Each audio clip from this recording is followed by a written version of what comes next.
Nakakabahala ang mga pahayag na narinig natin nitong mga nakarang araw. Nandyan ang walang pakundangang pagmumura at ang pagbabanta ng planong ipapatay ang ilan sa atin. Kung ganun na lang kadali ang pagplano sa pagpatay ng isang presidente, paano pa kaya ang mga pangkaraniwan na mamamayan? Yung ganyang kriminal na pagtatangka ay hindi dapat pinapalampas.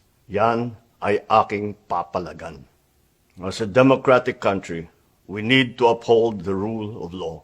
Ako, bilang pinuno ng Executive Department at lahat ng mga nanunungkulan sa pamahalaan ay may sinumpaang tungkulin na tutupdin at pangangalagaan ang konstitusyon at ang ating mga batas. Kaya hindi tama ang pagpigil sa mga halal ng bayan sa paghahanap ng katotohanan. Hindi na sanang hahantong sa ganitong drama kung sasakodin lamang ang mga lehitimong katanungan sa Senado at sa House of Representatives. Ang katotohanan ay hindi dapat itokhang. Tapos na sana ang usapang ito kung tutuparin lamang ang sinumpaang panata na bilang lingkod bayan ay magsabi ng totoo at hindi hahadlangan. Imbis na diretsahang sagot, nililihis pa sa kwentong chicheria.